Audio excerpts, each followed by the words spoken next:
Today we've got a crazy nuclear revenge story involving snakes. We'll get to that in a bit, but first, I ruined my ex-boss's marriage and life. I ruined my ex-boss's marriage. Today, he's divorced, jobless, and miserable, and I hear his wife is currently engaged to a business mogul. You know, now that I think about it, I wouldn't say I ruined it, he did. This happened 2 years ago at my current job, so it's quite recent. It started some years back when I was accepted to intern at an advertising firm. I'd always wanted to work in advertising, and when my friend sent a graphic flyer to my email, I was very excited about it. I knew I would be selected. I was doing very well in college and was almost done. My grades were good. I had the needed qualifications and creativity, and I knew just how to sell myself to the human resource team because that was what any great advertiser must know how to do, to sell stuff. When I went in for the second stage of the interview, the physical interview,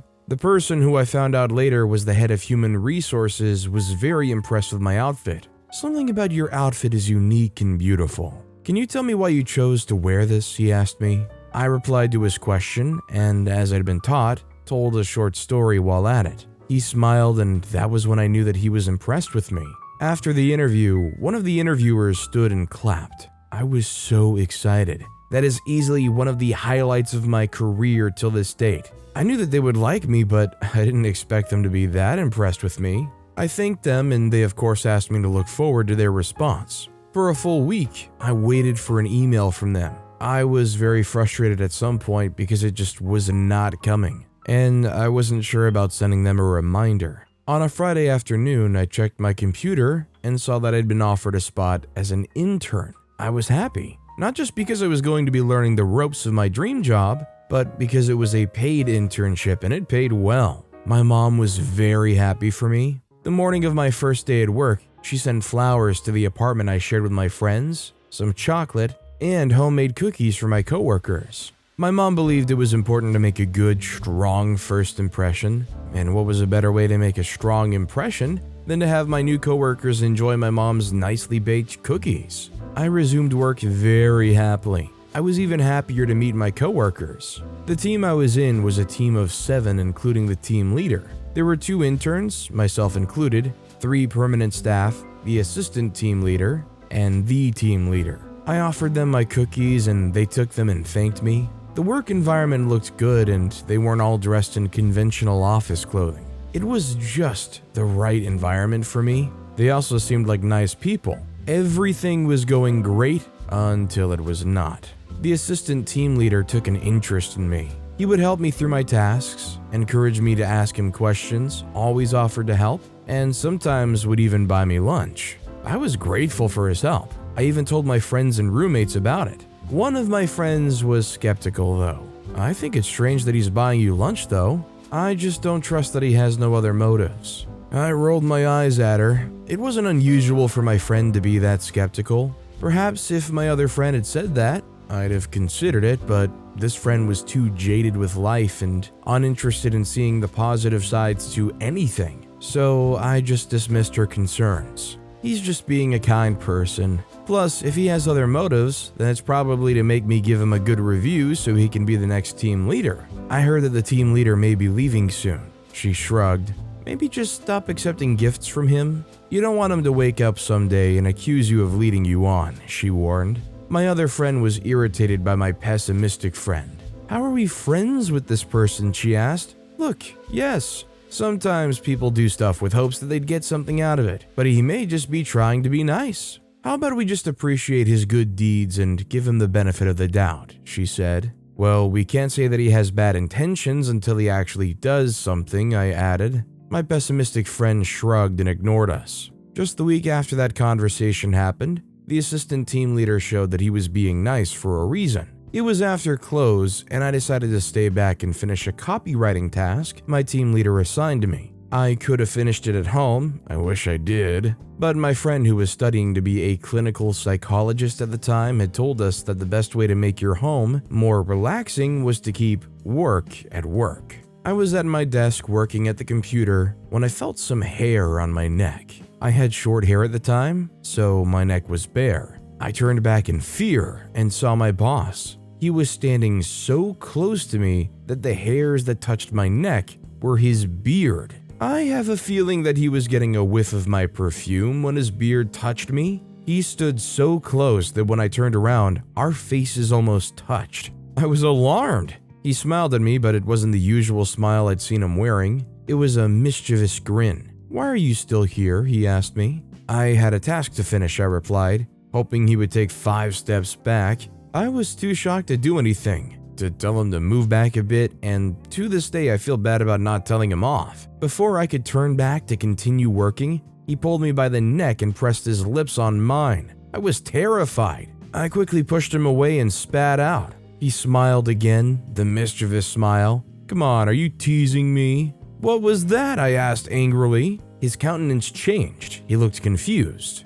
"I thought you were feeling it too. I thought you liked me," he said in an accusatory tone. In that short time, I combed my brain to know exactly what way I'd behaved myself that would make him think that I liked him. "I don't." "Geez, you're my boss, and did you not just get engaged?" I asked. He looked embarrassed and apologized profusely. He swore that he thought we had an understanding, that I liked him just as he liked me. "I'm sorry I misunderstood you. This will never happen again," he assured me. I was so naive at the time that I apologized for leading him on. He made me promise not to tell anyone, and I agreed immediately. Why would I want to tell anyone about that embarrassing incident anyway? I told my friends though, but when I did, both my pessimistic friend and the other one were convinced that he was up to no good. Even if he did think that something was going on, like a spark of sorts, he could have asked you if you were feeling him too and not just tried to kiss you.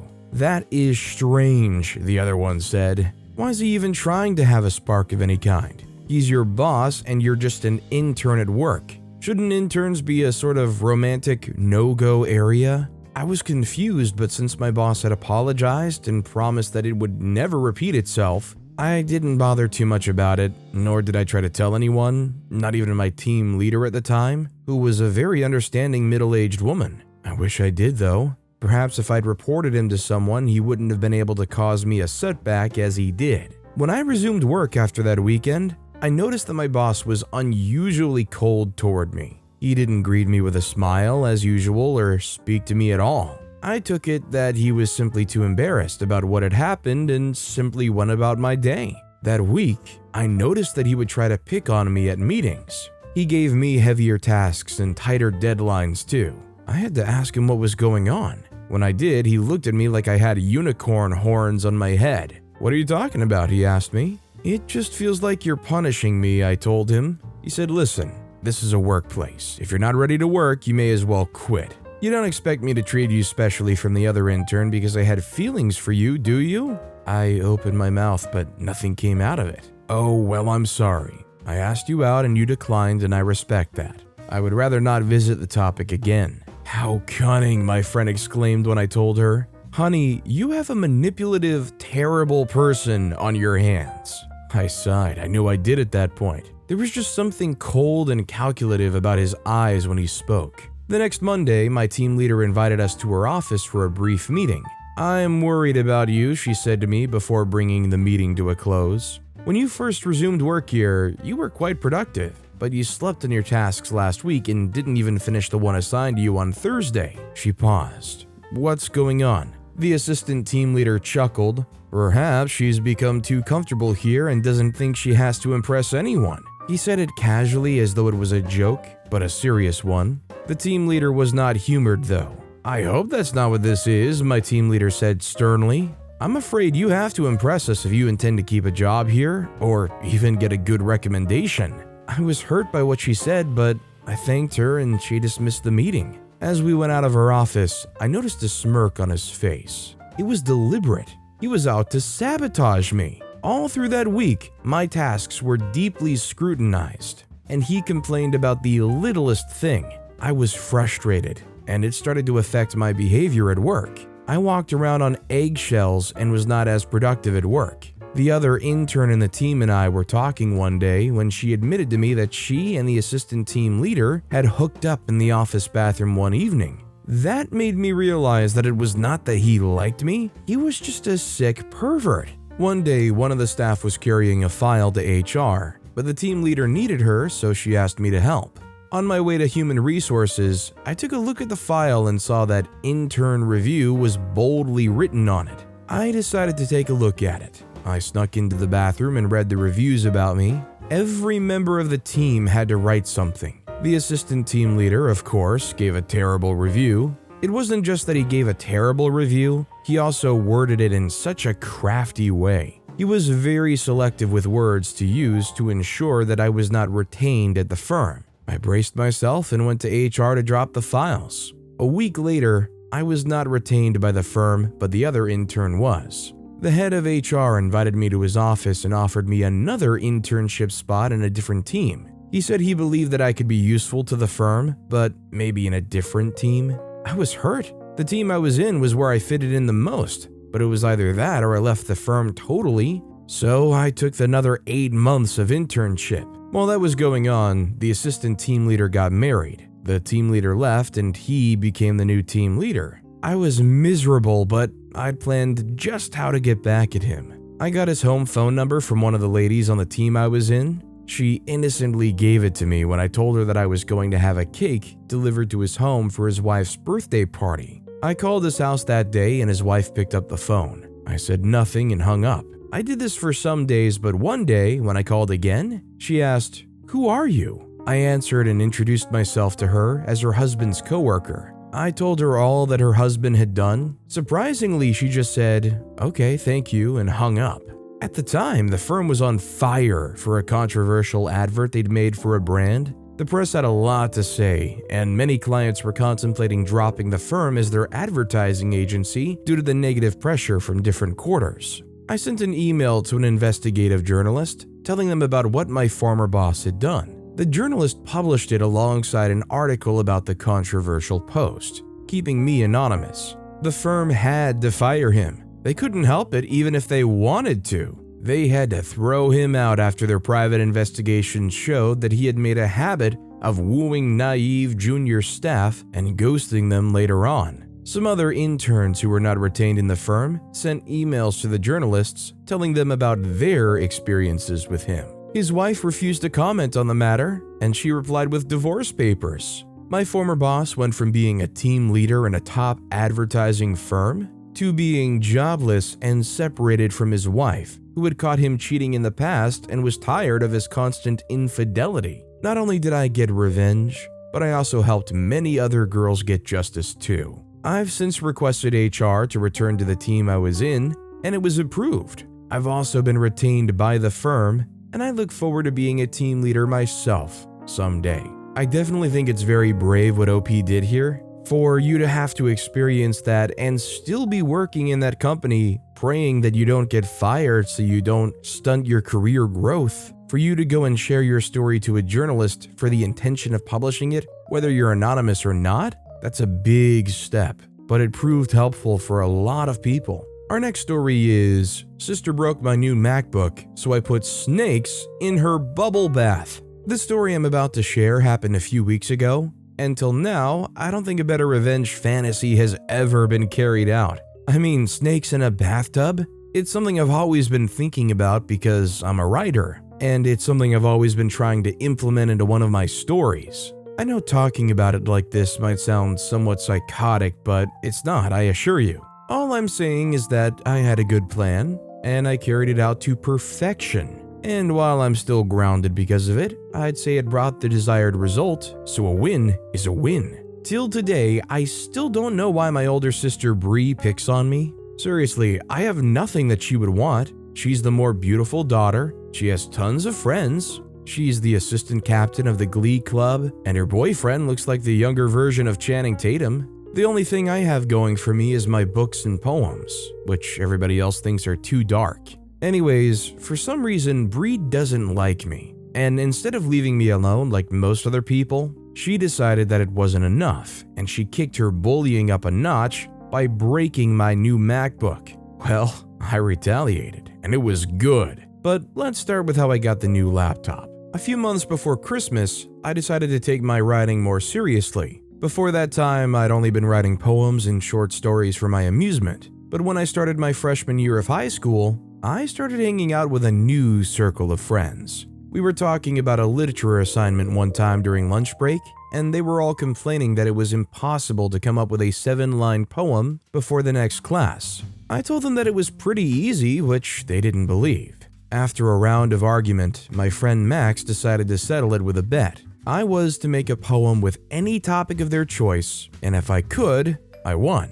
So I agreed. They gave me a title. I really can't remember now because it was so long ago, but it sounded like a 90s movie title, and to their utmost surprise, I wrote them a poem and won the bet. Max was really surprised with how good I was with literature, and before the lunch break ended, she made me write another poem with the title, Love and All That's Lost. During our walk back to class, I explained that fiction and literature creativity came easy to me, and I've written a bunch of stories. They had to beg till the end of the school day before I agreed to bring my drafts the next day. When I did, they were blown away by my work. They told me how amazing it was and how I was like a younger Shakespeare. I'm not the kind of person that allows compliments and flattery to get to her head, but that was the first real compliment I've ever gotten. My friends in middle school think literature is dumb, and I was dumb for liking it. My parents think I use vile words and that I should tune it down a bit. And my sister? Well, she didn't care much for literature. But instead of saying that or not saying anything at all, she decided to tease me about it and call me a dumb geek. Anyways, I thanked my friends, and while we were having lunch, Sophie asked me if I'd published any books on Amazon, or if I was working on any. I said no and explained that I only wrote when I was bored. And besides, I didn't think people will get my writing style. She told me to give it a try and see how it was going to go. After a moment, I said okay. I wasn't really planning to do anything at the time because the writing was hard and I was just settling into high school. And I had lots of schoolwork to do. At least that was what I told myself. In truth, I was only making excuses because, at the time, I was sure that my friends were only complimenting me to make me feel good about myself. I wasn't about to test that theory with a bunch of strangers online. A few weeks went by, and then a few more, and one day Sophie asked me out of the blue if I'd written anything new. I told her that I was still working on it. I expected it to end there, but it didn't. She asked me if she could see the draft I was working on and had no choice but to tell her that I hadn't started. They both asked me why, and I wanted to blame it on school and how much work I had to do, but instead I told them the truth. I wasn't sure that I was that good a writer, and I didn't want to find out from internet trolls. They both nodded their understanding, and after a while they suggested that I try Wattpad with one of my old drafts, just to see what people thought. I said sure. That same day, I created an account and uploaded my first story. A few weeks went by, and I actually had a lot of reads and likes. It was very encouraging to see that other people, aside from my friends, liked my work. That day, I promised my friends that I was going to start working on something serious. Before that day, I didn't have a laptop. All I had was my phone, and I knew that if I was going to be serious about writing, I needed to get one. On my way home, while Max and Sophie were rambling on and on about who liked who, which jock they thought was hot, the only thing I had in mind was how I was going to tell my parents to get me a laptop. Bree had a laptop, but I was sure that there was no way in heck that she was going to let me borrow it. So when I got home, I waited till dinner to tell them about my request. Before I did, I made sure to laugh at my dad's jokes and compliment my mom's new hairstyle. Eventually, I popped the question, and they instantly replied with a question of their own. What for? I had to explain how I love writing and why I thought it was something worth exploring, and I couldn't do it without a laptop. Bree snickered and laughed all through, as I explained, but I paid her no heed. Eventually, they looked at themselves and probably telepathically talked to themselves for a second. Then they looked back at me and turned me down. They said that I was doing well in school and writing was just going to be a distraction. That was absurd. I wasn't just doing well in school, I was one of the top tier students in my class, and the writing was just going to help me get even better. I made my argument, and they told me that they didn't have enough money to buy me a laptop at the time. I got so pissed, and I accused them of not supporting my writing, then stormed off to my room.